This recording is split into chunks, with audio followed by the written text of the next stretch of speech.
Imaginez un homme frêle, au regard timide, qui parle si doucement qu'on peine à l'entendre au fond de la salle. Maintenant, imaginez que ce même homme, sans armée, sans drapeau, sans frontières à défendre, va un jour changer le destin d'un continent entier. Comment un notaire discret de province, né sujet de l'Empire allemand, deviendra-t-il l'un des pères de l'Europe? Pour comprendre ce paradoxe, il faut revenir là où tout commence. Dans une ville minuscule, prise en étau entre deux nations qui se détestent, avec un enfant qui découvre très tôt que même son nom peut être un crime. Nous sommes le 29 juin 1886. À Luxembourg, dans le quartier de Clausen, les cloches sonnent. Dans une maison modeste, à l'ombre des cheminées d'usine, un nouveau-né pousse son premier cri. Robert Schumann. Dès sa naissance, il est déjà une énigme politique. Son père, Jean-Pierre, est lorrain, originaire d'un village tout près de la frontière, Évranges. Né français, il est devenu allemand après la défaite de 1870, lorsque l'Alsace-Lorraine a été annexée par l'Empire allemand. Sa mère, Eugénie Duren, est luxembourgeoise, profondément catholique, issue d'un milieu modeste mais instruit. Le petit Robert naît donc allemand, sur sol luxembourgeois, dans une famille qui parle français à la maison, allemand dans l'administration. Et luxembourgeois dans la rue, dès le berceau. Son identité est un champ de bataille. À l'extérieur, l'Europe gronde encore du traumatisme de 1870. Deux pays se regardent en chien de faïence, la France humiliée, l'Allemagne triomphante. Entre les deux, une fine bande de terre arrachée, l'Alsace-Lorraine, que chacun revendique comme s'il s'agissait d'un morceau de son âme. C'est de là que vient la famille Schumann, de cette zone grise où les cartes changent plus souvent que les générations. Dans ce monde, un simple accent, un prénom, un mot mal placé peuvent suffire à vous faire suspecter de trahison. L'enfance de Robert est marquée par cette tension silencieuse. À la maison, sa mère lui raconte l'histoire de la Lorraine d'autrefois, les processions, les dimanches à l'église, les récits en français, chuchotés comme une langue presque interdite. Son père, lui, a le silence pesant de ceux qui ont vu leur nationalité changer sans avoir quitté leur village. Il n'est pas un militant, mais il porte en lui une douleur sourde, celle d'avoir dû prêter serment à un nouvel empereur tout en gardant, enfoui quelque part, le souvenir d'une autre patrie. Robert grandit entre trois langues, comme d'autres grandissent entre trois pièces d'une même maison.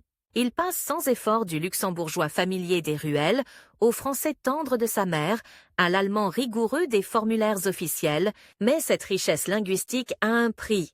Très tôt, il comprend qu'il doit adapter son visage à son interlocuteur. Devant les autorités, il est le fils loyal d'un sujet de l'empereur. À l'Église, il est le fidèle d'une tradition catholique souvent méprisée par le pouvoir prussien. Dans la rue, il est ce garçon discret dont on ne sait jamais très bien de quel côté il est.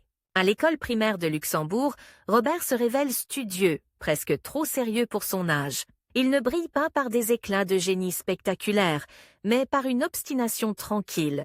Il lit beaucoup, lentement, en soulignant, en recopiant. La religion occupe une place centrale dans sa vie intérieure, non pas une foi spectaculaire, théâtrale, mais un dialogue intime avec un Dieu qu'il imagine plus comme une boussole que comme un juge. Ce rapport au sacré va forger chez lui une conviction profonde.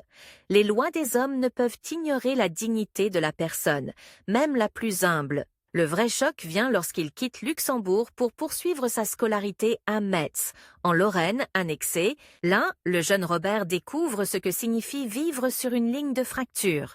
Le lycée impérial de Metz est allemand, la discipline prussienne, les portraits de l'empereur accrochés au mur. On y forme des serviteurs du Reich, pas des rêveurs cosmopolites. Dans ce décor sévère, Robert, avec ses manières réservées et son accent qui sent le français, attire vite les regards. Les professeurs le jugent travailleur, mais certains se méfient.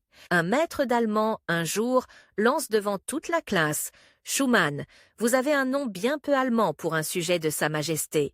Les rires fusent. Robert baisse la tête, il n'oubliera jamais cette brûlure. Pour la première fois, il comprend que son identité ne lui appartient pas entièrement, qu'elle peut être confisquée, moquée, instrumentalisée. Ce sentiment d'être constamment de trop, jamais totalement d'un côté ni de l'autre, va le hanter et nourrir plus tard son obsession pour la réconciliation. Pourtant, c'est dans ce même lycée de Metz qu'il découvre Nietzsche, Kant et la philosophie allemande.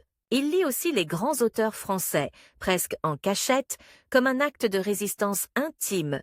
Dans ses cahiers, les citations latines côtoient les vers de Victor Hugo et les réflexions d'un jeune garçon qui se demande déjà « Comment deux peuples si proches peuvent-ils se haïr à ce point ?»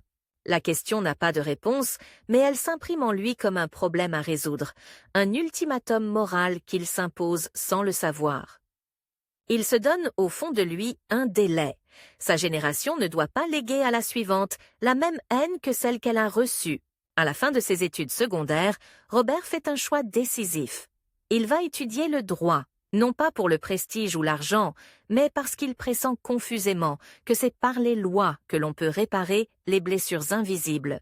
Il part alors pour les grandes universités de l'Empire, Bonn, Munich, Berlin, Strasbourg. Chaque ville est un monde, chaque amphi un théâtre où se joue l'avenir de l'Europe. À Bonn, il rejoint des associations étudiantes catholiques. Dans une Allemagne dominée par le protestantisme prussien, ces cercles sont des îlots où l'on parle de la doctrine sociale de l'Église et de la condition ouvrière de justice sociale. Robert y découvre l'encyclique Rerum Novarum, qui dénonce les excès du capitalisme comme du socialisme athée. Ces textes le bousculent. Il comprend que la politique ne peut se réduire à une lutte de drapeaux. Elle doit répondre à des visages, à des familles, à ces mineurs de Lorraine qu'il a vu sortir noircis du fond des puits. À Munich, il observe la montée des nationalismes germaniques, ces chants virils qui enivrent la jeunesse et promettent une grande Allemagne invincible. Il est fasciné et inquiet à la fois, fasciné par la puissance de cette ferveur collective, inquiet de voir à quelle vitesse elle peut balayer les nuances, les doutes, les consciences. Dans une taverne enfumée, il assiste un soir à une dispute violente entre un étudiant catholique modéré et un militant pangermaniste. La querelle dégénère, les poings se lèvent, des verres se brisent. Robert, resté en retrait, voit dans cette scène une miniature tragique de ce que pourrait devenir l'Europe si chacun s'enferme dans sa certitude nationale. À Berlin, au cœur de la machine impériale, il mesure pleinement la puissance de l'État allemand, les uniformes, les défilés militaires, les ministères gigantesques, tout respire l'ordre, la force, la discipline. Il admire certaines de ses qualités, mais l'inflexible mécanique du pouvoir l'effraie. Il se demande où, dans cet édifice, se loge encore la voix fragile de la conscience individuelle. Il garde toutefois pour lui ses réserves. Il a appris depuis longtemps à ne pas montrer trop vite ce qu'il pense. C'est à Strasbourg, ville elle aussi tiraillée entre deux mondes, qu'il achève ses études. Là, il se sent presque chez lui. Les façades rappellent la France. Les lois restent allemandes, les conversations glissent d'une langue à l'autre. Strasbourg est une préfiguration de ce que pourrait être l'Europe réconciliée, un carrefour plutôt qu'un mur. Robert y soutient sa thèse de droit, obtenant son diplôme avec sérieux mais sans éclat tapageur. Pour ceux qui le côtoient, il reste ce jeune homme poli, réservé, profondément croyant, qui semble fait pour une carrière tranquille d'avocat de province. Personne, absolument personne, ne devine encore qu'il portera un jour un projet qui dépassera de loin les frontières de leur temps. En 1912, Robert Schuman s'installe à Metz comme avocat. La ville est allemande, les uniformes impériaux sillonnent les rues, mais sous la surface gronde une identité lorraine complexe, faite de chansons françaises murmurées dans les cuisines et de missels usés par des générations de prières. Robert ouvre un cabinet modeste, il défend de petites gens, des artisans, des paysans, des veuves. Il aime les dossiers où il peut réparer une injustice concrète, une pension refusée, un contrat abusif. La précision du droit le rassure.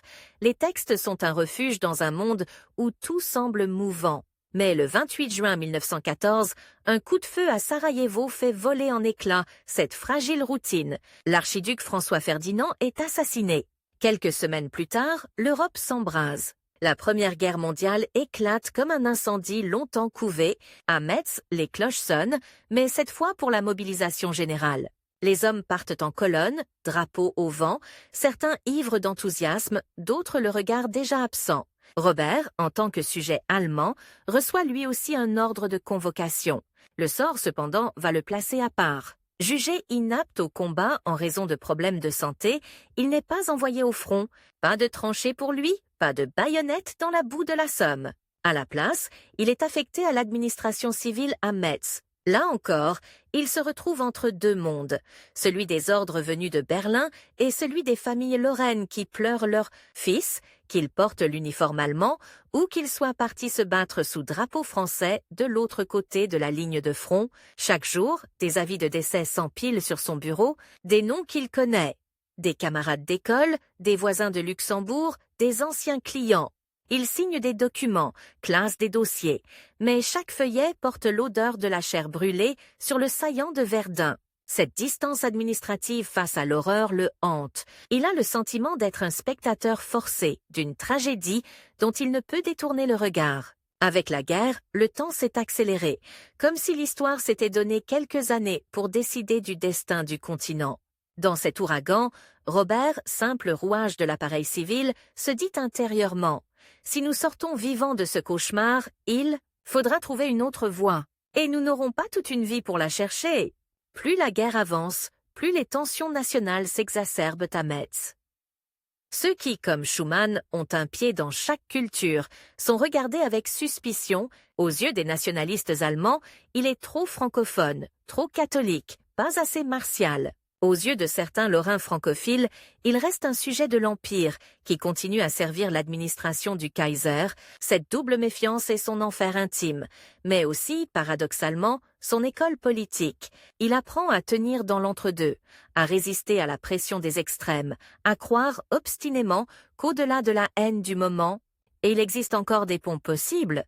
Lorsque les canons finissent par se taire en novembre 1918, l'Europe n'est plus qu'un immense champ de ruines, l'Empire allemand s'effondre, à Metz, les uniformes gris-vert se retirent, les troupes françaises entrent en fanfare, les drapeaux tricolores remplacent les bannières noir-blanc-rouge, des foules exultent, chantent la Marseillaise. Pour beaucoup, c'est la délivrance. Pour Robert, c'est aussi le retour d'une partie de lui-même qu'il n'a jamais pu exprimer pleinement. Mais il sait que sous les cris de joie se cachent des blessures profondes, des humiliations accumulées, des ressentiments prêts à exploser à la moindre étincelle. En 1919, le traité de Versailles rend officiellement l'Alsace-Lorraine à la France. Les habitants doivent choisir leur nationalité, prêter serment, changer de papier. Robert Schumann demande la nationalité française. Ce n'est pas un geste anodin. Lui qui est né allemand, qui a étudié dans les universités de l'Empire, qui a servi dans son administration, décide de lier désormais son destin à celui de la France. Beaucoup, autour de lui, le regardent avec curiosité. Est-ce une trahison, un retour à la source, un calcul? Pour Robert, c'est une décision intime, presque spirituelle. Il ne renie pas ses années allemandes, mais il refuse qu'on lui impose de choisir la haine d'un camp contre l'autre. En devenant français, il espère pouvoir œuvrer à une paix que le traité de Versailles, avec ses clauses dures, menace déjà de compromettre. C'est à ce moment précis que l'histoire, longtemps subie, se jette sur lui comme une vague. En Moselle, région traumatisée par 50 ans de va-et-vient entre deux empires, la reconstruction politique est chaotique. Les structures administratives doivent être refaites, les lois adaptées, les partis réorganisés. Dans les paroisses, dans les salles paroissiales, dans les cafés, un nom commence à circuler. Celui de ce jeune avocat sérieux, pieux, bilingue, capable de lire les textes allemands comme les décrets français et surtout réputé incorruptible. Des notables catholiques viennent frapper à sa porte. Ils lui proposent de se présenter aux élections législatives de 1919. Lui, député, l'idée le terrifie autant qu'elle le fascine. Robert n'a rien d'un tribun. Sa voix est calme, posée, sans emphase. Il déteste les éclats, mais il comprend aussi que son profil est unique. Qui mieux qu'un homme passé par les deux systèmes, allemand et français, peut aider à recoudre le tissu déchiré de la Moselle? Il hésite, prie, consulte des amis prêtres, des confrères. Au fond, il sent monter une urgence. Le temps joue contre eux. Il y a peut-être 20 ans, 30 au maximum, pour transformer la haine d'avant-guerre en quelque chose de nouveau. Sinon, il le sent, une autre catastrophe se préparera. Il finit par accepter. Sa candidature est modeste, presque timide. Il ne promet ni grandeur ni vengeance, mais travail, justice, respect des consciences. Face à lui, dans cette campagne électorale de 1919, se dresse un adversaire redoutable, un ancien officier, exalté, blessé de guerre, qui harangue les foules en promettant de faire payer les Boches jusqu'au dernier pfennig. Cet homme, incarnation vivante de la revanche, devient le premier vrai rival politique de Robert Schuman. Dans les réunions publiques, la différence entre les deux est frappante. L'un frappe du poing sur la table, parle de gloire, de réparation, de frontières gravées dans le sang. L'autre parle lentement de réconciliation, de reconstruction des mines, d'écoles bilingues, de respect pour ceux qui ont vécu 50 ans sous un autre drapeau. Les électeurs de Moselle sont déchirés. La colère et le désir de justice les poussent vers le militaire rugissant, le besoin de stabilité, la fatigue de la guerre, la confiance muette dans ce petit avocat honnête les attire vers Schuman. Chaque discours est un duel, chaque marché un champ de bataille morale. Robert sait qu'il joue plus qu'un simple siège de député. C'est une certaine idée de l'après-guerre qui est en jeu. S'il échoue, la voix modérée qu'il porte risque d'être étouffée par les clameurs nationalistes. Et le temps presse, encore et toujours. La paix récente est fragile, presque improvisée, et déjà des économistes parlent d'un armistice de 20 ans, plutôt que d'une vraie réconciliation. Le soir du dépouillement, dans une salle éclairée à la lampe à pétrole, les bulletins sortent des urnes, pli après pli. Les visages sont tendus. Le rival de Schuman sourit d'avance, sûr de la force de ses slogans. Robert, lui, reste en retrait, les mains jointes, comme s'il se tenait à la porte d'une chapelle imaginaire, quand les résultats tombent enfin. Un murmure parcourt la salle.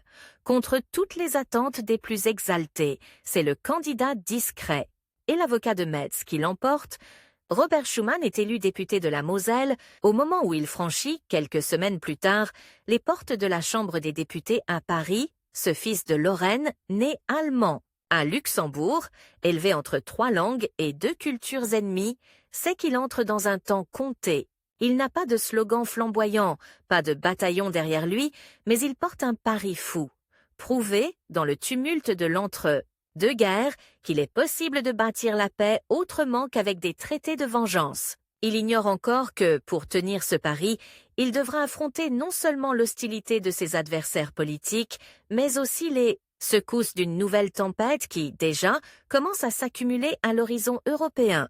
Quand Robert Schuman posa pour la première fois la main sur le bois poli du pupitre de la Chambre des députés, il sut qu'il jouait contre une montre invisible. Il avait devant lui quelques minutes pour convaincre des hommes habitués aux voix tonitruantes, alors que la sienne, douce et hésitante, semblait faite pour les sacristies plutôt que pour les hémicycles. Et surtout, il sentait déjà que l'horloge accrochée au-dessus du président ne mesurait pas seulement la durée de son discours, mais le temps qu'il restait à sa génération pour empêcher l'Europe de replonger, une fois encore, dans l'abîme. La scène paraissait presque ironique. Dans cette assemblée où dominaient les verbeux, les tribuns aux gestes larges, arrivait un député de Moselle, à l'allure de clerc de notaire, costume sombre, lunettes rondes, regard baissé, accent encore teinté d'allemand. Certains collègues le saluèrent poliment, d'autres le dévisagèrent avec méfiance. Schuman, un nom qui ne sonne pas très français. On se rappelait vaguement qu'il venait d'une province longtemps allemande, qu'il connaissait trop bien la langue de l'ennemi vaincu. Pour les uns, c'était un atout. Pour d'autres, une tâche indélébile.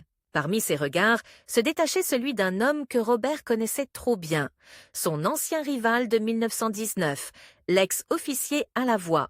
De Stentor, également élu député, il avait gagné, lui aussi, son ticket pour Paris, porté par les colères de l'après-guerre et par un discours simple. Tenir l'Allemagne à genoux, coûte que coûte. À la buvette de la Chambre, il s'était déjà taillé une réputation, bout en train, affable, mais intransigeant sur un point. On ne pardonne pas Verdun. Jamais. Entre ces deux hommes, le duel entamé en Moselle se poursuivait désormais sur la scène nationale. Schuman, pourtant, n'était pas venu pour régler des comptes. Dès ses premiers mois de mandat, il se plongea dans le travail parlementaire avec la même patience obstinée qu'il mettait autrefois. À annoter des pages de droit romain, commission sur l'Alsace-Moselle, débat budgétaire, rapport sur la réorganisation administrative des territoires recouvrés. Il acceptait chaque tâche que d'autres trouvaient ingrate. Tandis que son rival recherchait les tribunes tapageuses, Robert choisissait les couloirs obscurs des commissions, ces salles étroites où se réécrivent les lois mot à mot, virgule par virgule. Il s'efforça inlassablement de défendre la spécificité de sa région. L'Alsace-Moselle gardait un droit local particulier, un régime concordataire, des assurances sociales plus avancées qu'en France, de l'intérieur. À Paris, certains députés laïcs et jacobins ne supportaient pas cette exception. La République est une et indivisible. Elle n'a pas à s'encombrer de particularismes d'inspiration allemande. Tenait-on. Schuman répondit avec calme que ces particularismes étaient en réalité le fruit d'une longue histoire et qui touchait brutalement serait rouvrir des blessures à peine cicatrisées. Son rival, lui, voyait dans ce combat une opportunité. Dans l'hémicycle, il accusait Schuman de complaisance envers les habitudes héritées du Reich. Il laissait planer le soupçon. Ce député de Moselle, si modéré, ne faisait-il pas passer les intérêts locaux avant ceux de la nation?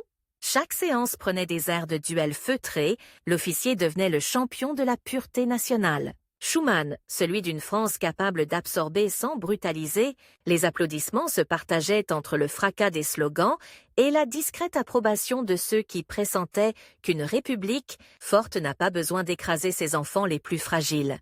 Au fil des années 1920, Robert Schuman se fit un nom, non par des scandales ou des coups d'éclat, mais par une rigueur presque obsessionnelle. À la tribune, il parlait peu, mais lorsqu'il se levait pour expliquer un article financier ou un alinéa juridique, l'hémicycle, surpris, se taisait. Derrière sa voix douce se cachait une mémoire redoutable et une connaissance encyclopédique des textes. On commença à le surnommer dans les couloirs l'expert de la Moselle, puis, plus largement, un juriste hors pair. Pourtant, les nuages s'amoncelaient déjà au-dessus de l'Europe. En 1923, lorsque la France décida d'occuper la Ruhr pour contraindre l'Allemagne à payer les réparations, Robert Schuman sentit un frisson glacé remonter le long de son échine. Il connaissait ces régions frontalières, ces populations épuisées, suspendues entre deux drapeaux. Dans un cercle restreint de collègues, il osa dire « Méfions-nous de transformer une victoire en poison lent ». Une humiliation répétée enfante la rancœur, et la rancœur enfante la revanche. Son rival se moqua presque ouvertement. Toujours la même chanson, Schuman. On ne construit pas la paix avec des bons sentiments, mais avec des baïonnettes et des traités qui mordent. La crise économique qui frappa le monde à partir de 1929 rendit ces débats plus cruels encore. En Moselle, Robert voyait les mines fermer, les aciéries ralentir, les ouvriers faire la queue devant des bureaux d'aide sociale débordés. À Berlin, un agitateur nommé Adolf Hitler transformait la colère en slogans incendiaires. Schuman lisait, dans les journaux allemands qu'il continuait de consulter, les discours du chef nazi avec un mélange de stupeur et de fatalisme. Tout ce qu'il craignait semblait prendre forme, un nationalisme blessé, armé d'un discours de vengeance et de purification. Dans l'enceinte de la Chambre, toutefois, ces mises en garde restaient minoritaires. Beaucoup de députés français considéraient Hitler comme un phénomène temporaire, une agitation de bistrot munichois. Son rival, paradoxalement, oscillait entre détestation et cynisme. Si ces nazis prennent le pouvoir, disait-il en aparté, ils paieront ou ils casseront. Dans les deux cas, nous pourrons toujours trouver un angle. Schuman, lui, ne voyait aucun angle, seulement un compte à rebours qui s'accélérait. Il avait le sentiment que sa génération, déjà meurtrie par 1914, n'aurait pas le droit à un troisième essai. Les années 1930 défilèrent comme un film qui se précipite vers son climax. Réarmement allemand, remilitarisation de la Rhénanie, guerre d'Espagne, Anschluss. Chaque nouvelle alerte sonnait comme le coup de cloche d'une gare où personne ne saurait plus très bien quel train prendre pour fuir le désastre. Robert, de son côté, poursuivait son travail de fourmi, participant aux discussions sur les échanges commerciaux, plaidant pour des accords économiques transfrontaliers qui, pensait-il, pourraient attacher les intérêts français et allemands l'un à l'autre. Si nos usines dépendent les unes des autres, si notre charbon alimente leurs aciéries et leurs machines nourrissent nos chantiers, expliquait-il à un ami, la guerre deviendra non seulement impensable, mais matériellement impossible. Pour beaucoup, ces phrases paraissaient idéalistes, voire naïves. Personne n'imaginait encore qu'un jour, elle deviendrait le cœur d'un projet révolutionnaire. En septembre 1939, lorsque la Pologne fut envahie et que la France déclara la guerre à l'Allemagne, Robert Schuman sentit ce que des millions d'hommes ressentirent alors, un mélange de fatalisme et de vertige. On y était, encore. La drôle de guerre qui suivit, avec ses mois d'attente derrière la ligne Maginot, ne le rassura pas. Il savait, par expérience intime, que l'Allemagne ne resterait pas immobile. En juin 1940, l'effondrement français fut d'une brutalité presque théâtrale. Les routes se couvrirent de colonnes de réfugiés, les gares de train bondées. À Paris, la Chambre se replia vers Bordeaux, puis vers Vichy. Le 10 juillet 1940, dans la salle du Casino de Vichy, les parlementaires furent appelés à se prononcer sur les pleins pouvoirs à donner au maréchal Pétain. Robert Schuman, comme la majorité de ses collègues, vota oui. Ce oui, discret, presque résigné, allait devenir plus tard l'une des ombres les plus lourdes de sa vie.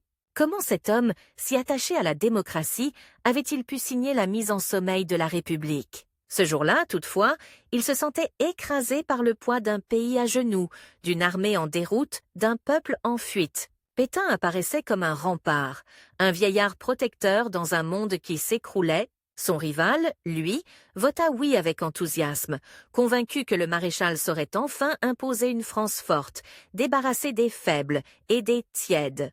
Très vite, la Moselle fut de nouveau annexée par l'Allemagne. Le drapeau tricolore disparut des bâtiments officiels.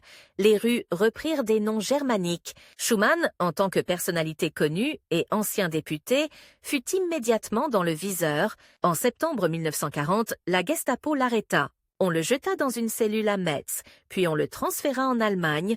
Pour la première fois de sa vie, ce juriste méthodique se retrouva privé des armes qu'il avait toujours protégées. Le débat, l'argumentation, l'écrit, dans la prison où on l'enferma, les murs suintaient l'humidité et la peur. Les interrogatoires se succédèrent, les officiers nazis voulaient comprendre qui était vraiment ce Mosellan bilingue, catholique, connu pour avoir défendu des compromis. Avec la France, puis pour avoir voté les pleins pouvoirs à Pétain? Était-il un opportuniste à recruter, un tiède à surveiller ou un ennemi à briser? On essaya de le séduire et de l'intimider à la fois. On lui proposa des postes dans l'administration civile de la Moselle allemande. On le menaça de l'envoyer plus à l'est, là où les prisons avaient des noms dont on ne revenait pas. Chaque fois, Robert répondit par la même ligne silencieuse. Il refusa de s'engager. Pas de grands gestes héroïques, pas de tirades flamboyantes. Simplement une obstination calme, à ne pas collaborer. Mais il sentait que cette obstination avait un prix, et que ce prix se paierait en jours, en semaines, en mois volés à sa vie. Les nuits, dans sa cellule, il comptait le temps comme on compte des perles sur un chapelet. Non plus pour réciter des prières seulement, mais pour mesurer cette pression qui montait. Combien de jours encore avant qu'on ne l'expédie vers un camp dont il ne reviendrait jamais ? En 1941, les autorités allemandes décidèrent finalement de le placer en résidence surveillée à Neustadt, plutôt que de le déporter plus loin, un sursis, un répit dans le compte à rebours. Dans cette petite ville du Palatinat, Robert vivait dans une pension surveillée, obligé de se présenter régulièrement à la police. Il avait la liberté d'aller à la messe, de se promener dans quelques rues, mais restait prisonnier d'un territoire minuscule, encadré par des uniformes et des regards soupçonneux. Ses supérieurs d'hier dans la République avaient disparu. Sa seule force résidait dans ce qu'il avait toujours eu en propre, sa foi, sa patience, sa capacité à attendre le moment opportun. Ce moment arriva en 1942. Profitant d'un relâchement de la surveillance et d'appuis discrets, il parvint à s'évader. La scène, longtemps restée dans l'ombre, tenait presque du roman. Une nuit, un prêtre, des laïcs courageux, des portes qui grincent, une voiture qui démarre sans phare, glissant dans la campagne allemande, l'ancien député, tremblant dans sa soutane de fortune, caché à l'arrière, savait qu'à la moindre erreur, le verdict serait sans appel. Là encore, le temps jouait contre lui. Chaque minute passée sur la route était une minute volée à la mort. Après un périple semé de haltes clandestines, il parvint à rejoindre la France non occupée, puis la clandestinité. On le cacha dans des monastères, des couvents, des maisons amies. Sa vie se résuma à des pièces sombres, des repas pris en silence, des bruits de bottes qui, parfois, résonnaient tout près sans jamais le trouver. Son rival, lui, avait fait un autre choix. Devenu partisan zélé du régime de Vichy, il participait aux campagnes de presse contre les traîtres, soutenait la politique de collaboration et voyait dans l'alliance avec l'Allemagne hitlérienne une manière de conserver, pour la France, un rang, fût-ce au prix de son âme.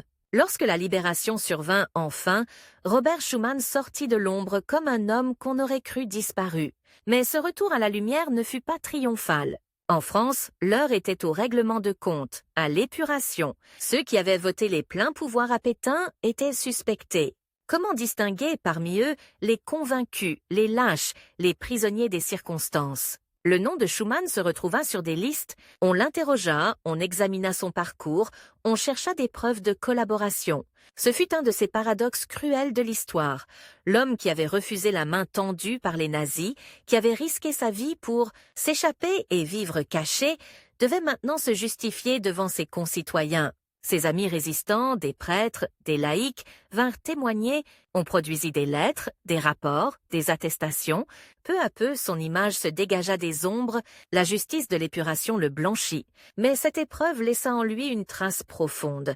Il avait compris à quel point les lignes pouvaient se brouiller, à quel point les bons et les mauvais choix semblaient parfois se confondre sous la pression du temps et de la peur. Pendant ce temps, son rival vivait une chute inverse. Compromis avec Vichy, affiché, bruyant, il fut arrêté, jugé, condamné à une peine de prison. Sa carrière semblait brisée. Le duel qui les opposait depuis tant d'années paraissait enfin tranché.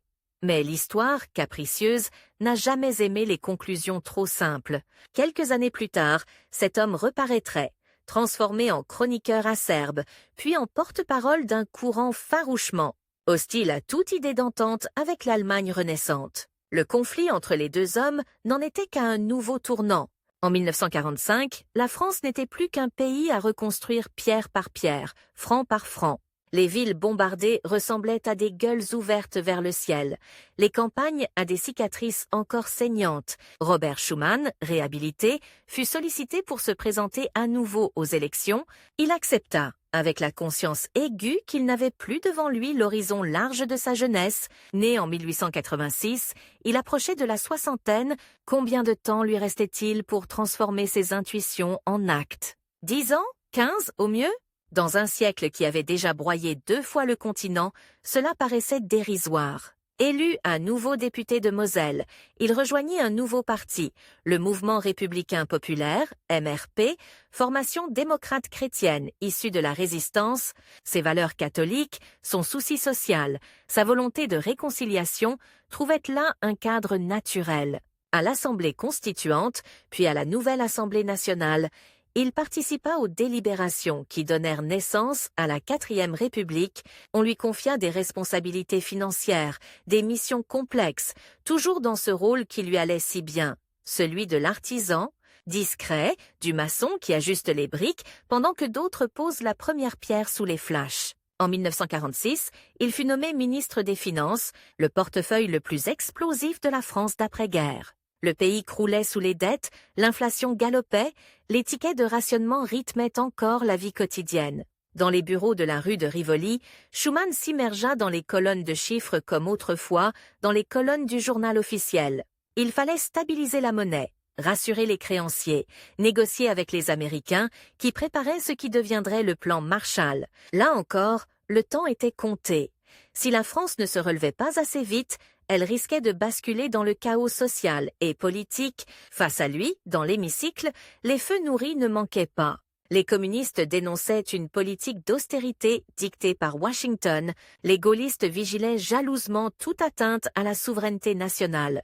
Et voilà que réapparaissait, à la faveur d'une élection partielle, son vieil adversaire de Moselle. Sorti de prison, revenu à la vie, public par la petite porte, il n'était plus député, mais chroniqueur, conseiller de l'ombre, inspirateur d'une presse nationaliste qui vitupérait contre les politiciens qui bradent la France aux Yankees et demain aux Allemands. Dans leurs articles, Schuman devenait la cible idéale, catholique, modéré, ouvert sur l'Allemagne. On l'accusait de préparer une nouvelle trahison. En 1947, la situation intérieure devint explosive. Grève insurrectionnelle, pénurie, tensions. Est-Ouest de plus en plus vive. La France était au bord d'une crise qui pouvait tourner à l'affrontement civil. Le gouvernement vacilla. C'est alors que le président de la République, Vincent Auriol, se tourna vers cet homme qu'on disait austère mais fiable, Robert Schuman. On lui proposa la charge suprême, celle de président du Conseil, chef du gouvernement, lui, le petit avocat de Metz, le prisonnier évadé, le ministre des Chiffres, se retrouvait en première ligne. Il accepta, non sans trembler. Les nuits précédant le vote d'investiture, il dormit à peine. À la Chambre, les groupes se comptaient, se recomptaient. Le MRP, les socialistes, les radicaux, les petits partis. Chaque voix devenait précieuse. Son adversaire de toujours, aujourd'hui figure influente d'un lobby nationaliste et souverainiste, menait en coulisses une campagne féroce pour faire échouer ce gouvernement qu'il jugeait trop timoré avec l'ennemi héréditaire. L'idée obsédante de Schuman, arrimer la France à une Europe pacifiée, n'était pas encore publique, mais déjà ses ennemis flairaient un danger. Le jour du vote, l'hémicycle était électrique. Lorsqu'il prit la parole pour présenter son programme, Schuman parla comme il l'avait toujours fait, sans grandiloquence, avec décès, phrases lentes, pesées, où chaque mot semblait à sa juste place. Il parla de redressement économique, de justice sociale, de responsabilité internationale. Il évoqua le plan Marshall, non comme une capitulation devant les États-Unis, mais comme une chance de remettre l'Europe debout. Il fit allusion, de manière encore voilée, à la nécessité de repenser les relations avec l'Allemagne occupée.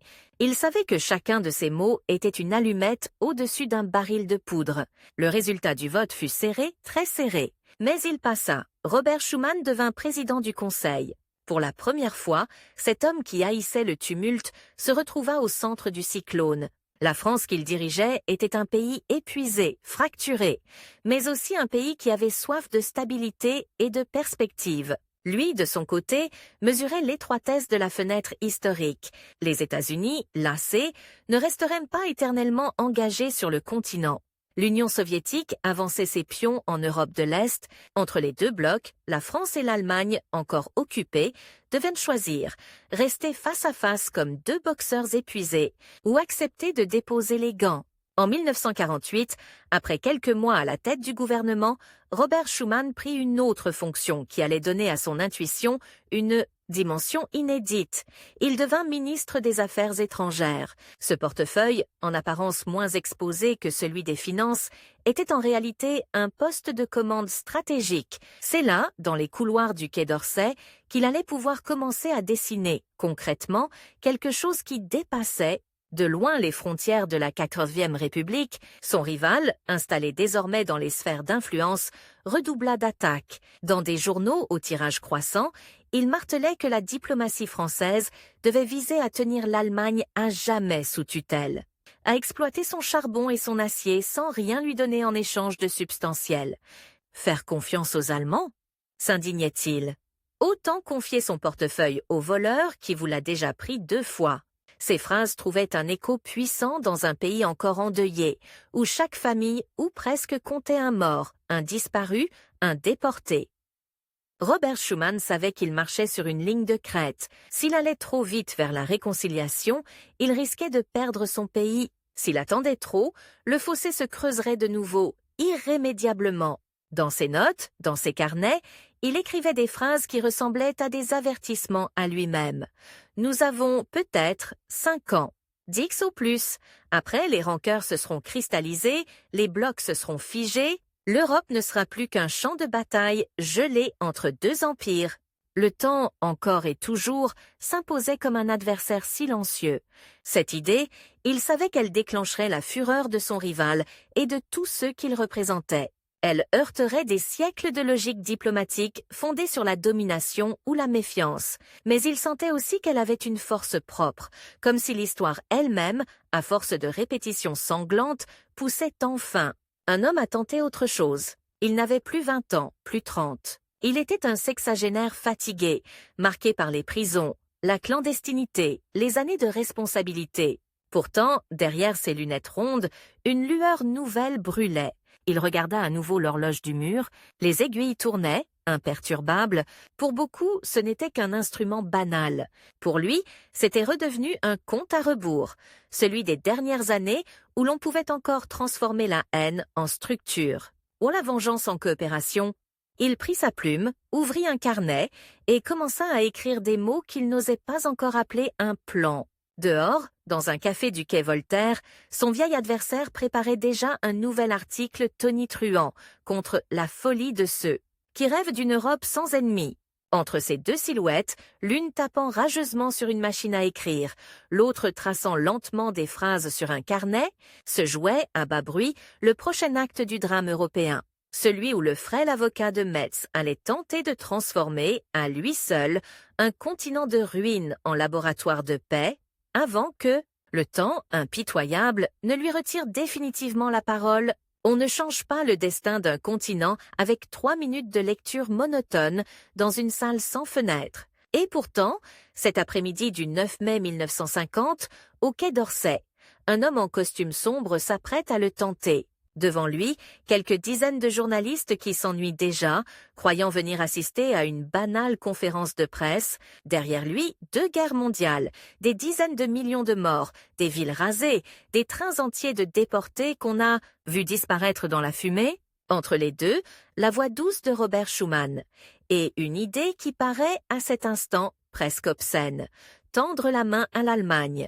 Il tient dans ses mains une feuille de papier dactylographiée, 3 pages. On lui a dit « Lisez sans improviser, ne changez pas un mot ». Il sent pourtant ses doigts trembler légèrement, non par trac devant les journalistes, mais parce qu'il sait ce qui se joue. S'il échoue, l'idée sera enterrée pour des décennies. S'il réussit, les mêmes usines qui fabriquaient hier des canons pourraient, demain, empêcher la guerre. Il jette un coup d'œil à l'horloge, 15 heures.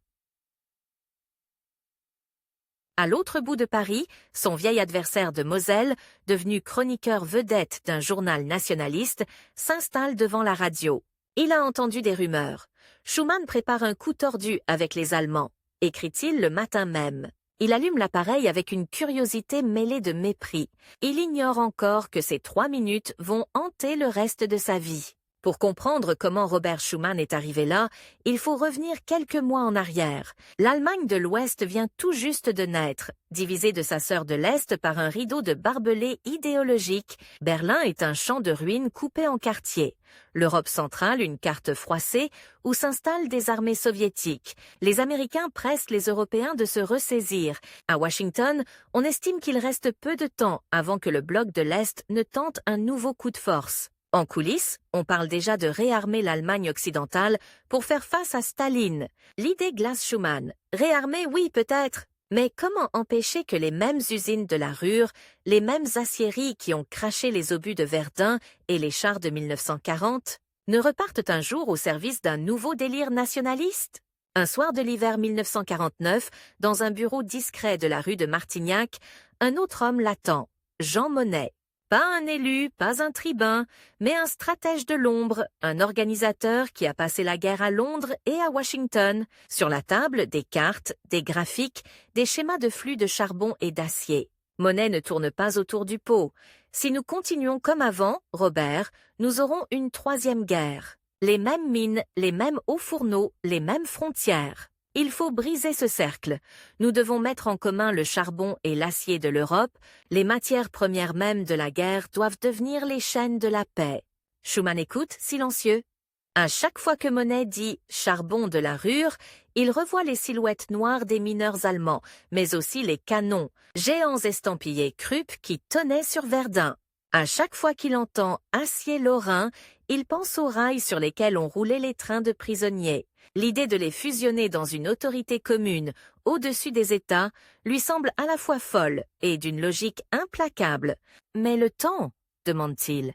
Monnet pose son doigt sur un calendrier. Nous avons 2-3 ans au maximum. Après, les blocs seront figés. Le réarmement allemand sera décidé sans nous, peut-être contre nous. Le mot revient comme un écho, maximum. Alors, pendant des mois, dans des pièces enfumées du quai d'Orsay, de jeunes collaborateurs, des économistes, des diplomates tracent et retracent le même puzzle. Comment convaincre les Français de partager la Ruhr avec ceux qui, hier encore, occupaient Paris? Comment persuader les Allemands d'accepter une haute autorité supranationale après avoir hurlé pendant des décennies « Deutschland über alles ». Comment intégrer les Italiens, les Belges, les Néerlandais, les Luxembourgeois dans cette architecture fragile? Et surtout, comment faire vite? Parce qu'au loin, en Asie, les canons tonnent. La guerre de Corée éclate en 1950. Rappel brutal que le monde n'a pas renoncé à la violence. Dans les salons parisiens, l'idée fuit. Les industriels de l'acier lorrain hurlent à la capitulation. On va livrer nos mines aux Boches. S'indigne un patron devant un parterre d'actionnaires en smoking. Au Café du Commerce, on imagine déjà des ingénieurs allemands arpentant les puits français, carnet à la main, comme des inspecteurs victorieux. Dans ce climat électrique, l'ancien officier de Moselle, le rival de toujours, reprend du service. Dans ses éditoriaux, il dénonce non plus seulement la faiblesse de Schuman, mais une conspiration contre la souveraineté nationale. Les mots sont choisis pour blesser. On appelle cela coopération, j'appelle cela capitulation. Schuman lit ses articles avec un mélange de tristesse et de lucidité. Il sait que son adversaire touche une corde sensible. La peur, la mémoire des morts, les cimetières où les croix blanches s'alignent à perte de vue. Pour la première fois, il mesure que sa bataille ne sera pas seulement diplomatique, mais profondément psychologique. Il ne s'agit pas seulement de dessiner un traité, il s'agit de déplacer l'imaginaire d'un peuple éduqué depuis des générations dans l'idée de revanche et de sécurité par la force. Le 9 mai 1950, à 15 h, l'instant du saut arrive. Dans la petite salle du Quai d'Orsay, les journalistes tripotent leurs stylos. Certains regardent ostensiblement leur montre, on leur a parlé d'une annonce importante. Mais après tant de conférences creuses, ils se méfient. Schuman, lui, sait qu'il n'a que quelques minutes. Sa voix s'élève, légèrement voilée, mais ferme. La paix mondiale ne saurait être sauvegardée sans des efforts créateurs à la mesure. Des dangers qui la menacent. Les premiers mots tombent, lourds, presque solennels. Certains lèvent la tête. Il poursuit, le gouvernement français propose de placer l'ensemble de la production franco-allemande de charbon et d'acier sous une haute autorité commune, dans une organisation ouverte à la participation des autres pays d'Europe.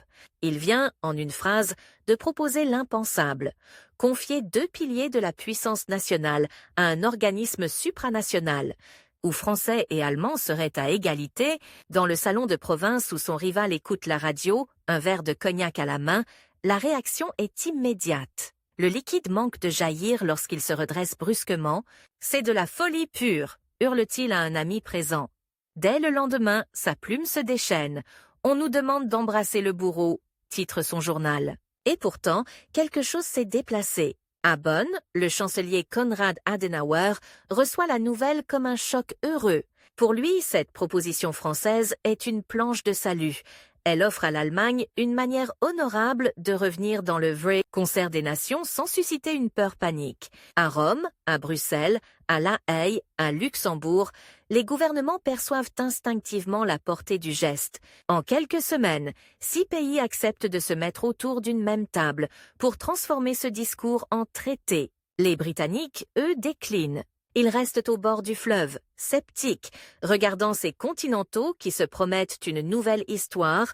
Commence alors l'une des batailles les plus intenses de la vie de Schuman. Il ne s'agit plus seulement de lancer une idée, mais de la faire tenir debout dans le vent violent des intérêts nationaux. Pendant des nuits entières, dans une salle de conférence de Paris où le café refroidit dans des tasses oubliées, les délégations négocient. Chaque article du futur traité de la communauté européenne du charbon et de l'acier, qui fixera les prix? Comment éviter que la Lorraine ne soit sacrifiée à la Ruhr ou inversement? Comment protéger les travailleurs, les mineurs, les sidérurgistes, ces hommes au visage noirci qui descendent chaque jour sous terre? À chaque pause, Schuman sort quelques instants sur le balcon, regarde les toits de Paris et pense au temps qui file. Il a passé 60 ans. Ses traits se sont creusés, ses cheveux ont blanchi. Autour de la table, certains jeunes diplomates ont l'âge qu'il avait lorsqu'il arrivait, timide, à la Chambre des députés. Il se répète intérieurement: Si nous n'y parvenons pas avant que la fatigue ne nous emporte, qui reprendra le flambeau? Son rival, lui, ne perd pas une occasion de compliquer la tâche. Il se fait inviter dans les commissions parlementaires, interroge brutalement les experts, lâche des phrases qui claquent. Alors, monsieur, combien de tonnes de charbon français allez-vous livrer gratuitement à l'ennemi héréditaire? Au printemps 1951, un texte est enfin prêt. Le 18 avril, dans le salon de l'horloge du Quai d'Orsay, les 6 ministres signent le traité instituant la Communauté européenne du charbon et de l'acier. Les plumes glissent sur le parchemin avec un bruit léger, presque dérisoire, au regard des grondements d'artillerie qui ont secoué le continent 30 ans plus tôt. Pourtant, il se passe là quelque chose de vertigineux.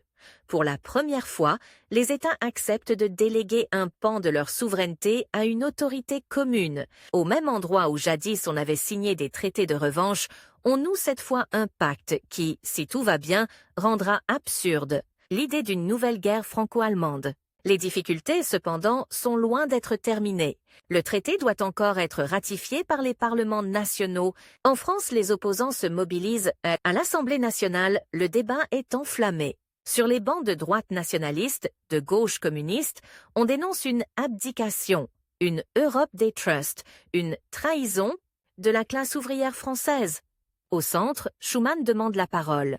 Lorsqu'il monte à la tribune, le brouhaha baisse d'un ton. Même ses adversaires les plus féroces reconnaissent en lui une intégrité qui force un minimum de respect. Il parle sans effet de manche, mais ses mots frappent davantage encore. Il rappelle Verdun, les villages détruits, les listes interminables de morts de 14-18, les déportations de 39-45. Combien de fois faudra-t-il que nos fils se battent sur les mêmes collines, dans les mêmes tranchées, pour que nous acceptions enfin de lier nos destins à ceux de nos voisins? Lance-t-il. Il n'ignore pas que, dans les tribunes, des veuves, des anciens combattants, des mutilés le regardent avec une colère sourde. Il ose pourtant ajouter « Si nous échouons aujourd'hui, d'autres, après nous, devront expliquer à leurs enfants pourquoi nous n'avons pas saisi l'unique chance d'empêcher une 3e catastrophe. » Le vote est tendu. Dans les couloirs, le rival de Schuman harangue les indécis, promet des campagnes de presse impitoyables contre ceux qui livreront la patrie. Au moment du résultat, le silence se fait. La ratification est adoptée d'une majorité nette, mais pas écrasante. Beaucoup ont voté oui, en se bouchant presque le nez, terrassés par la peur de revivre 1940, mais convaincus par la logique implacable d'un homme qui, lui, a connu la double appartenance, la déchirure des frontières. La communauté du charbon et de l'acier naît officiellement en 1952. Très vite, des scènes inimaginables quelques années plus tôt se produisent. À Luxembourg, siège de la haute autorité, des fonctionnaires français et allemands travaillent dans les mêmes bureaux, en manches, de chemise, penchés sur les mêmes statistiques. En Lorraine, des ouvriers de la Ruhr viennent visiter des mines françaises, échangent en un mélange d'allemand et de français approximatif, blaguant sur la qualité des cantines. Parfois, on s'arrête devant un terril, on se tait quelques secondes, on pense aux morts, puis on reprend la conversation, presque gêné d'être encore en vie. Pour Schuman, ce succès n'est pas un aboutissement, mais une étape. Car, pendant ce temps, la pression américaine pour le réarmement allemand s'accroît. La guerre de Corée a montré que le front chaud de la guerre froide peut s'ouvrir n'importe où. Washington veut des divisions allemandes intégrées dans la défense de l'Ouest. En France, cette perspective est un cauchemar. Revoir des soldats allemands armés, même alliés, réveille des souvenirs trop proches. Comment concilier l'exigence stratégique et la mémoire encore brûlante? La réponse de Schuman et de quelques autres prendra la forme d'un nouveau pari insensé. La Communauté européenne de défense. Une armée européenne supranationale, où les unités allemandes seraient intégrées, encadrées, fondues dans un ensemble plus vaste. Sur le papier, l'idée est plus audacieuse encore que celle du charbon et de l'acier. Si elle réussit, l'Allemagne ne disposera plus jamais d'une armée nationale indépendante. Si elle échoue, le réarmement se fera de toute façon, mais dans le cadre classique des souverainetés, avec tous les risques que cela comporte. Cette fois, le rival de Schuman trouve un terrain de combat idéal. Dans les journaux, sur les estrades, il hurle contre ce qu'il appelle la livrée européenne. Demain, On enverra des soldats français mourir sous un drapeau aux étoiles jaunes pour défendre la Ruhr, clame-t-il, jouant sur la confusion avec le drapeau naissant de l'Europe. Les affiches fleurissent, on y voit des silhouettes de soldats en uniforme gris, casqués, sans insigne national, avançant dans un brouillard inquiétant. Le message est clair, l'Europe de Schuman avalera nos couleurs, nos histoires, nos morts. Les débats à l'Assemblée atteignent un paroxysme de violence verbale, on insulte, on conspue, on évoque la Marseillaise, on brandit des médailles militaires, des photos de fusillés. Schuman, à la tribune, ou assis sur le banc du gouvernement, encaisse, tente d'expliquer que l'alternative n'est pas entre armée européenne et paix éternelle, mais entre armée européenne et retour d'une armée allemande nationale pointant, un jour, à nouveau vers l'ouest. Il a le sentiment d'un mauvais rêve qui se répète. Les mêmes mots, les mêmes peurs, les mêmes accusations de trahison que lors du débat sur la CECA, mais cette fois en plus aigu, plus hystérique. Le 30 août 1954, le couperet tombe. L'Assemblée nationale française refuse de ratifier le traité instituant la Communauté européenne de défense. Un non cinglant, presque brutal, dans l'hémicycle certains exultent, d'autres s'effondrent, la tête entre les mains. Sur les bancs, Schuman reste immobile quelques secondes, puis ferme seulement les yeux. Non pas pour retenir des larmes, il a pleuré trop souvent en privé pour se permettre ce luxe en public, mais pour tenter d'imprimer en lui la signification exacte de ce moment. Ce n'est pas seulement un projet qui s'effondre, c'est une fenêtre historique qui se referme. À la sortie, les micros tendus se jettent sur lui. On lui demande s'il reconnaît sa défaite, s'il renonce à l'idée européenne. Il répond simplement « L'Europe ne se fera pas en un jour, ni sans erreur. Nous avons manqué une occasion. Elle ne reviendra pas sous cette forme. » Il sait déjà que, dans les semaines qui suivront, l'Allemagne de l'Ouest entrera de toute façon dans l'OTAN, qu'elle reconstituera. Une armée, sous la pression américaine, mais cette fois sans la bride supranationale qu'il avait tenté de placer, ironie cruelle. Ceux qui hurlaient contre une armée européenne au nom de la peur allemande obtiennent ce qu'ils craignaient le plus. Pourtant, Robert Schuman ne quitte pas le champ de bataille. Il n'est plus ministre des Affaires étrangères. Les gouvernements changent, les portfolios se redistribuent. Mais il reste parlementaire. Et, surtout, symbole vivant d'un certain courage tranquille. Il s'investit dans le Conseil de l'Europe, cette autre structure naissante, plus large, où l'on discute des droits de l'homme, de la démocratie, de la culture. Il suit de près les conférences de Messine, puis les négociations qui aboutiront au traité de Rome en 1957, donnant naissance à la Communauté économique européenne. Parfois, on le voit entrer dans une salle de réunion, salué avec un respect presque filial par de plus jeunes ministres. Il ne parle pas toujours, mais lorsqu'il se penche sur une carte, pointe du doigt un port, un couloir ferroviaire, une région minière. On se tait pour l'écouter. Son rival, toujours présent dans la presse, raille ces réunions de technocrates qui veulent dissoudre les peuples dans des règlements. Il n'a pas complètement tort. L'Europe qui se dessine est une construction de juristes, d'ingénieurs, de comptables. Mais il ne voit pas, ou ne veut pas voir, que derrière ces colonnes de chiffres bat l'obsession qui porte Schuman depuis des décennies. Fabriquer, pierre à pierre, les conditions d'une paix qui ne dépendent plus des humeurs d'un dictateur ou des caprices d'une coalition. En 1958, lorsque se met en place l'Assemblée parlementaire européenne, ancêtre du Parlement européen, un nom s'impose pour en prendre la présidence, Robert Schuman. L'ancien avocat de Metz, le prisonnier évadé, le ministre contesté, se retrouve, vieil homme au dos voûté, à présider une assemblée où siègent des Italiens, des Allemands, des Néerlandais, des Belges, des Luxembourgeois, des Français. Dans l'hémicycle de Strasbourg, les casques des interprètes s'alignent. Les voix s'entremêlent dans des cabines vitrées, on parle plusieurs langues à la fois, on cherche les mots, parfois on s'énerve, mais personne ne sort les armes. Le jour où il ouvre la séance inaugurale, Schuman pose la main sur le marteau de président, regarde un instant ce demi-cercle bariolé de visages et se souvient du casino de Vichy, des cellules humides, des trains de réfugiés, des cris de son rival dans l'hémicycle de la Troisième République. Ici, les passions sont plus calmes, les débats moins enflammés, mais il sait que la bataille n'est pas gagnée. Sur son bureau, une pile de journaux latents, dont l'un porte, à la une, un éditorial furieux de son adversaire, de toujours dénonçant ce Parlement fantoche qui veut voler au peuple français son droit de décider.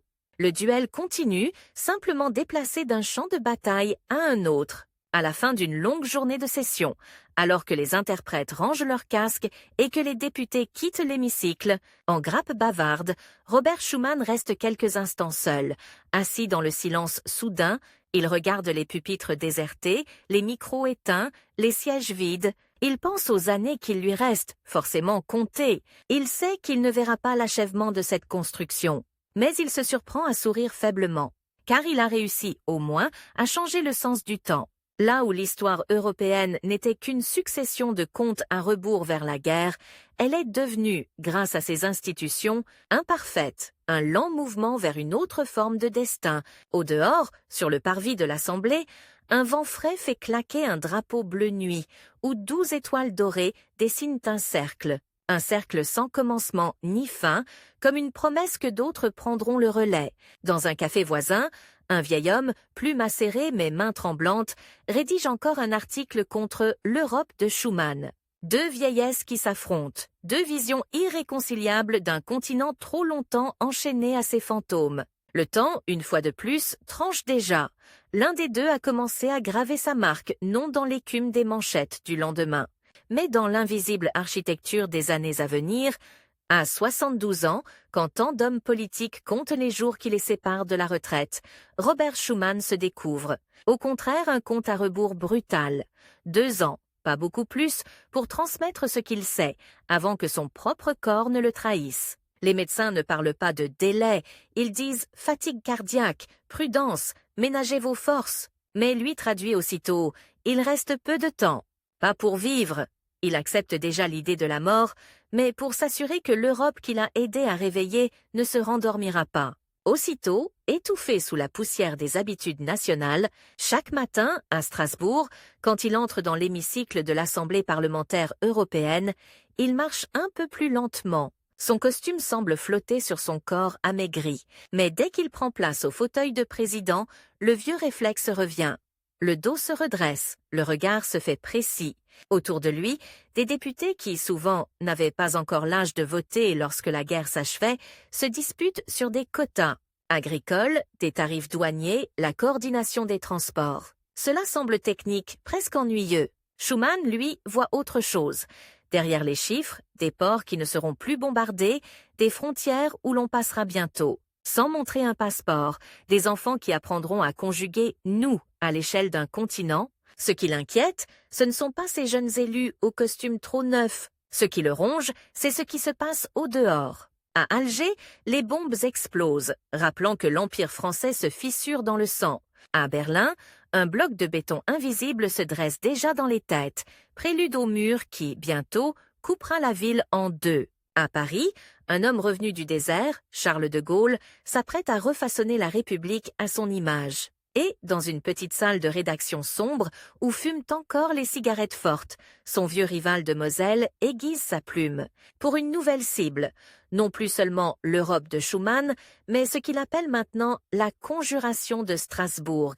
Cette assemblée qui voudrait parler au nom des peuples, la rivalité entre les deux vieillards semble absurde à ceux qui les croisent. L'un, silencieux, marche voûté vers l'hémicycle européen.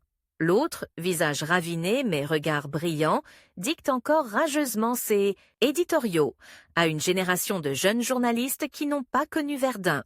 Pourtant, le conflit n'a jamais été aussi vif, car Schuman a enfin réussi à transposer son idée de réconciliation dans des institutions concrètes, tandis que son adversaire voit, avec horreur, l'opinion s'habituer à cette Europe-là comme on s'habitue à un nouveau mobilier. D'abord on la critique, puis on finit par ne plus y prêter attention, en s'asseyant chaque jour un peu plus dedans. En 1959, un article de son rival frappe Schuman plus que les autres. À la une, un titre en gros caractères, « L'Europe de Strasbourg nous vole notre histoire ». Le texte déroule une accusation venimeuse. On y lit que les anciens champs de bataille deviennent des parcs d'attractions pacifistes, que les cimetières militaires sont visités par des écoliers qui prennent des photos comme des touristes, que les technocrates de l'Assemblée européenne veulent transformer les drames nationaux en simples matériaux pédagogiques pour manuels scolaires. Schumann lit ces lignes dans un train qui le ramène en Moselle. À travers la vitre, les paysages de son enfance défilent, ses collines disputées, ses villages passés 3 fois d'un drapeau à l'autre. Il sent une colère froide monter, non pas contre l'attaque elle-même, il y est habitué, mais contre le mensonge sous-jacent, comme si la paix était une insulte à la mémoire des morts. Ce jour-là, il prend une décision étrange pour un homme de sa réserve, répondre. Pas dans une conférence feutrée, pas par un communiqué diplomatique, mais dans un geste presque intime. Il demande à prononcer un discours à Metz, sa ville à la frontière, dans une salle modeste où se pressent élus locaux, anciens combattants, étudiants. Le soir venu, il monte sur l'estrade, s'appuie un instant sur le pupitre pour reprendre son souffle, puis commence d'une voix plus ferme qu'on ne l'attendait. « On me reproche de vouloir, je cite, « voler notre histoire ». Mais c'est l'inverse. Notre histoire nous a volé trop de vie. Je ne veux plus qu'elle vole l'avenir de nos enfants. Dans la salle, un silence dense s'installe. À la deuxième rangée, un homme d'une 60aine d'années, béret à la main, serre les mâchoires. Son fils, assis à côté de lui, n'a connu que la paix. Schumann poursuit, évoque les frontières déplacées comme des cicatrices qu'on rouvre tous les 20 ans, les langues qu'on interdisait. Dans les cours d'école, les prénoms qu'on changeait selon le vainqueur du moment, il ne prononce pas le nom de son rival, mais chacun comprend à qui il pense lorsqu'il lance. Ceux qui ont bâti leur carrière sur la promesse de nouvelles revanches ont besoin que la guerre reste possible. Moi, j'ai besoin qu'elle devienne impensable. À la fin du discours, les applaudissements sont longs, hésitants au début, puis plus assurés. Dans un coin de la salle, un jeune journaliste prend des notes. Le lendemain, il publie dans un petit quotidien régional un compte-rendu respectueux. À Paris, sur un bureau encombré de coupures de presse, le rival de Schumann tombe dessus. Il plisse les yeux, relit la phrase sur ceux qui ont bâti leur carrière sur la revanche. Il referme brutalement le journal. « Il me vise, le saint homme », grince-t-il. Puis, pour la première fois, il garde sa colère pour lui. Aucun éditorial ne répond à Metz. Le silence, pour une fois, est son arme. Mais si la bataille médiatique marque une pause, une autre confrontation, plus redoutable, s'annonce. En 1960, Schumann quitte la présidence de l'Assemblée européenne. Officiellement, il s'agit d'une rotation prévue, d'une alternance normale. En réalité, tout le monde voit bien que la fatigue gagne. Dans les couloirs, on le surprend parfois à s'appuyer un peu trop longtemps au mur, comme si l'air lui manquait. Ses collaborateurs lui conseillent de se ménager, lui s'entête encore quelques mois, puis se résout à accepter l'évidence. Il est temps de se retirer, au moins partiellement, dans sa maison de Sichazel, au-dessus de Metz, ce village où le vent balaie les toits de tuiles et où les clochers dominent la vallée de la Moselle. La maison est simple, presque austère, un jardin, quelques arbres, un bureau aux murs tapissés de livres, un crucifix discret au-dessus du lit. Depuis la fenêtre, on aperçoit, par temps clair, au loin, la ligne bleutée des Vosges. C'est là que Robert Schumann va passer les dernières années de sa vie. Dans une retraite qui n'a rien d'un exil doré, il se lève tôt, assiste à la messe dans l'église du village, répond patiemment à des sacs entiers de courriers, des étudiants, des curés, des élus locaux, parfois même des mineurs à la retraite, lui écrivent pour lui raconter leur vie, demander un conseil ou simplement dire merci. Il lit tout, annote, répond de sa petite écriture serrée. Le temps semble se ralentir, mais le monde, lui, accélère. En août 1961, au petit matin, un voisin frappe à sa porte, essoufflé, un journal allemand à la main. En première page, une photo en noir et blanc, des soldats de la RDA déroulent des rouleaux de fil barbelés en plein Berlin, le mur est en train de naître. Schumann s'assied, le journal tremble entre ses doigts. Toute sa vie, il a tenté de transformer le charbon et l'acier, ces matières brutes de la guerre, en liens de paix. Et voilà que l'acier revient, sous forme de lames, de pieux, de barrières. Il murmure seulement « Nous avons été trop lents ». Cette phrase, le rival de Schumann la reprend à son compte, mais en la déformant. Dans une chronique acide, il écrit « M. Schumann se plaint que nous avons été trop lents ». Non, monsieur. Vous avez été trop rapide pour renoncer à nos droits, trop lent pour vous rendre compte que Moscou se moque de vos chimères. Là encore, la pointe est habile. Aux yeux d'une opinion inquiète, la construction européenne paraît bien fragile face à un mur de béton qui s'élève en une nuit. À quoi servent les belles déclarations de Strasbourg quand quelques centaines de kilomètres plus à l'est, la liberté est tranchée nette par des cisailles? Schuman, pourtant, ne cède pas au découragement. Il mesure simplement plus que jamais l'urgence du temps. Ses forces déclinent, mais les rendez-vous historiques, eux, ne ralentissent pas. En janvier 1963, alors que l'hiver serre la Lorraine d'un froid sec, deux noms familiers se retrouvent à l'Élysée. Le général de Gaulle et le chancelier Konrad Adenauer signent le traité qui portera le nom de la rue où il est paraphé, l'avenue d'où sortent les saints, cortèges officiels, le traité de l'Élysée, pacte de coopération entre la France et l'Allemagne. Ce jour-là, Robert Schuman n'est pas à Paris. Il écoute la retransmission à la radio, assis dans son fauteuil, une couverture sur les genoux, les mots « réconciliation »,« coopération »,« amitié franco-allemande » résonnent dans la pièce silencieuse. Un observateur cynique dirait qu'on est en train de consacrer, en grande pompe, ce qu'il a semé depuis des décennies. En oubliant de le citer, lors des commentaires, son nom n'apparaît qu'à la marge, ou pas du tout. Sur l'instant, une pointe d'amertume le traverse. Puis il surprend son propre sourire, qu'importe qui signe, qui parle, qui apparaît sur la photo officielle.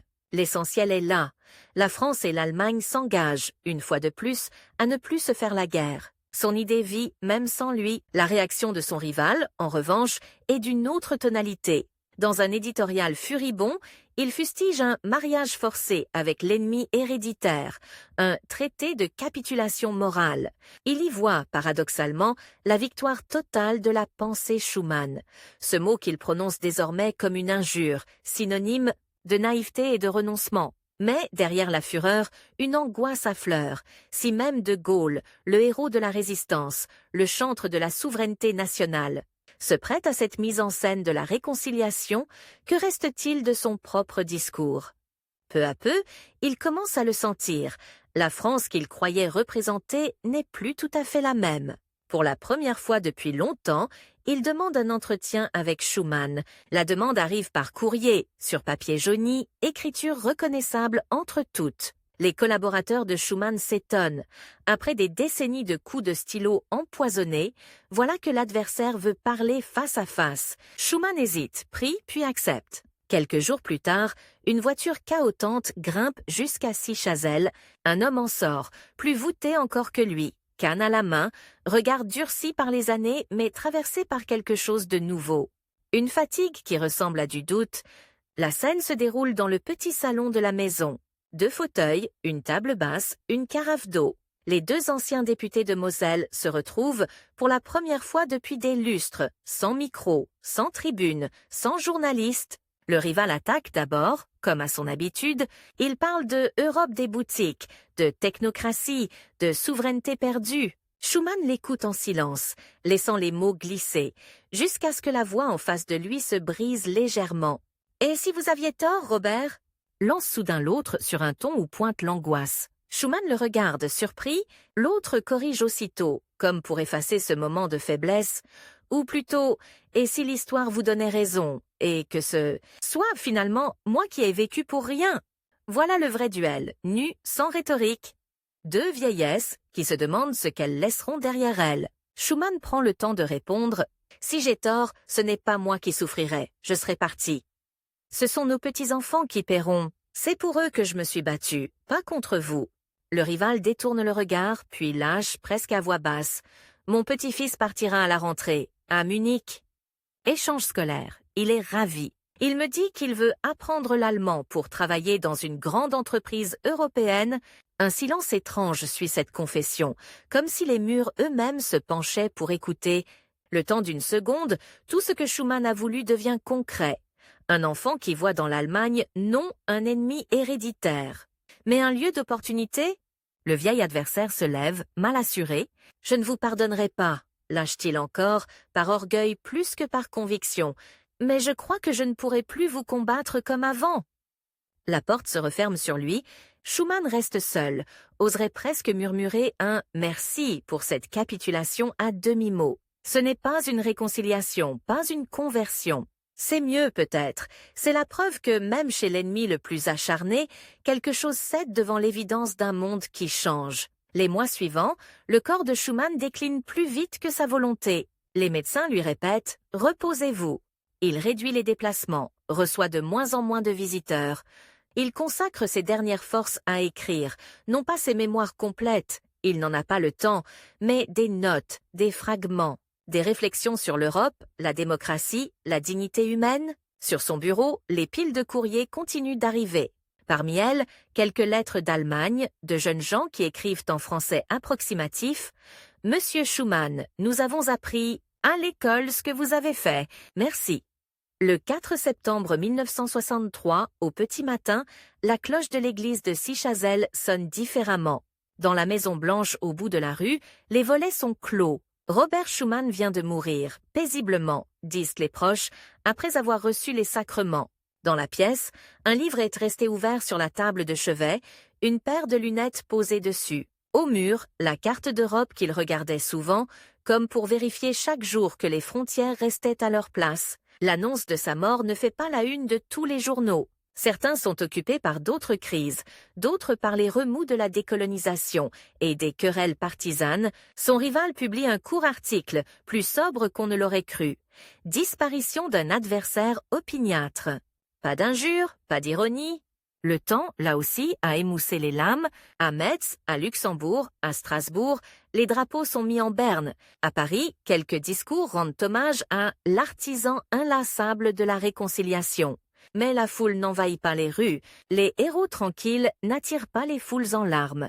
Pourtant, quelque chose commence ce jour-là, précisément parce que lui s'arrête. Libérée de son créateur, l'idée européenne va devoir prouver qu'elle peut vivre par elle-même. Ses adversaires, dont le plus acharné finira par disparaître à son tour, croient encore que tout cela n'est qu'une parenthèse, qu'un jour, les nations reprendront leurs droits intégraux, que les traités se déchireront comme des feuilles sèches. Mais, année après année, d'autres mains, d'autres voix reprennent les mots du vieil homme de Sichazel sans toujours citer son nom. En 1979, lorsque, pour la première fois, les citoyens européens élisent directement leurs députés à Strasbourg, bien peu se souviennent que Robert Schumann avait présidé, dans cette même ville, une assemblée au pouvoir dérisoire. Pourtant, dans la nuit électorale, quand les premiers résultats tombent, un journaliste évoque fugacement le rêve de Schumann qui prend une nouvelle dimension. L'image traverse l'écran de télévision d'un hôpital où un vieillard, ancien polémiste retiré du monde, regarde sans vraiment comprendre ces visages jeunes, souriant derrière des drapeaux bleus. En 1985, les chefs d'État et de gouvernement décident de faire du 9 mai la journée de l'Europe.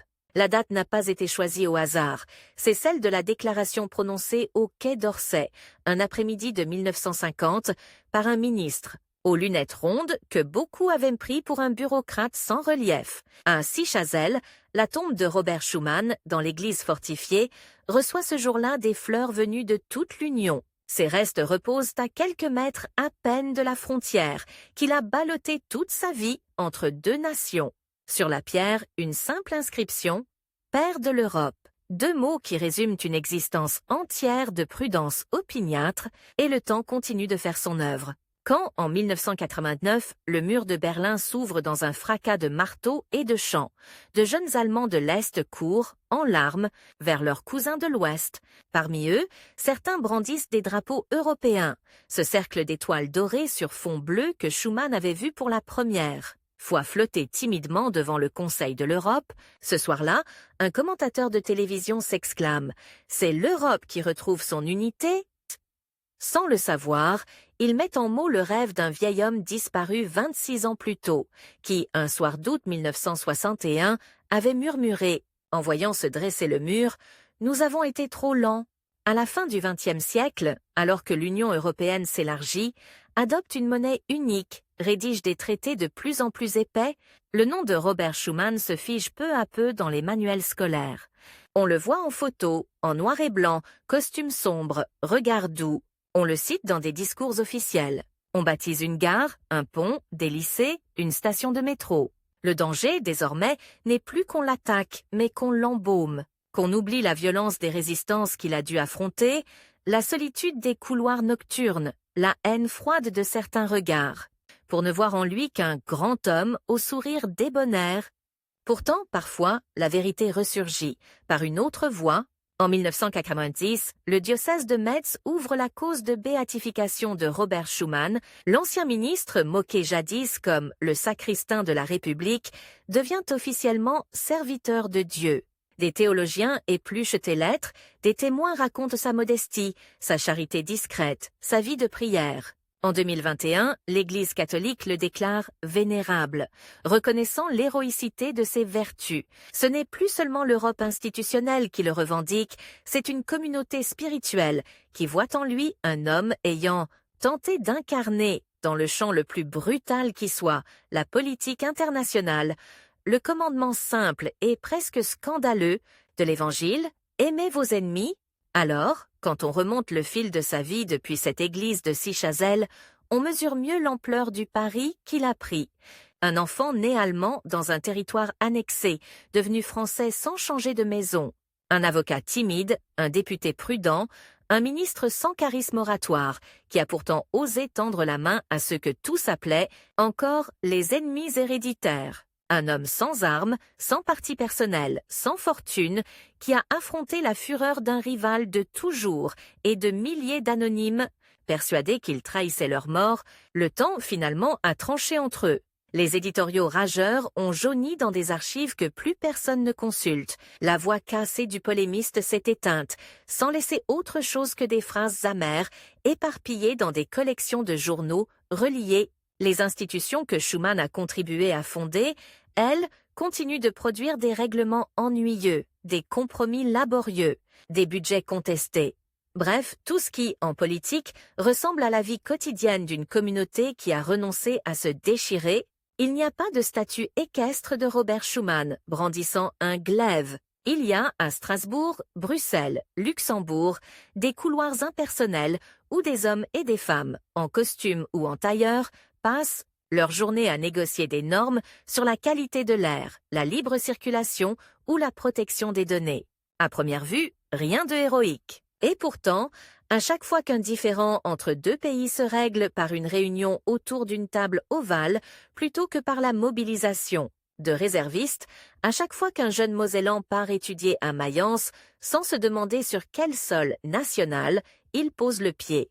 L'ombre bienveillante d'un vieil homme de Sichazel se dessine en filigrane. Son histoire n'est pas celle d'un conquérant, mais celle d'un homme qui a déclaré la guerre. À la guerre elle-même, en s'attaquant, non pas aux armées, mais aux peurs, aux imaginaires, aux réflexes d'humiliation. Il a perdu des batailles, il a connu des défaites cinglantes, il a vu certains de ses projets s'effondrer sous les applaudissements de ses adversaires, mais il a tenu, obstinément, avec cette lenteur têtue des mineurs de sa Moselle natale, qui savaient que, pour percer la roche, il faut revenir chaque jour au même endroit, reprendre le même geste, frapper encore. Et, pendant que l'horloge biologique lui arrachait, année après année, des secondes de vie, il a décidé de les investir dans une seule direction, avancer d'un pas, même minuscule, vers une Europe où le mot « ennemi héréditaire » deviendrait une curiosité de dictionnaire. Le reste, ce sont nos vies à nous qui en témoignent, chaque fois que nous traversons une frontière sans y penser, chaque fois que nous entendons un accent étranger dans un train sans nous crisper, chaque fois que des jeunes gens, quelque part entre Metz et Munich, tombent amoureux sans se demander à quel camp aurait appartenu leur grand-père. Robert Schuman n'a pas changé le destin du continent en un discours, ni en un traité, ni en une institution. Il l'a changé en acceptant de se battre jusqu'à la dernière minute contre la seule chose qui semblait vraiment inéluctable en Europe, la répétition. Et c'est peut-être là, au fond, son héritage le plus bouleversant, nous avoir donné, à nous qui venons après lui, le luxe insensé de trouver la paix presque banale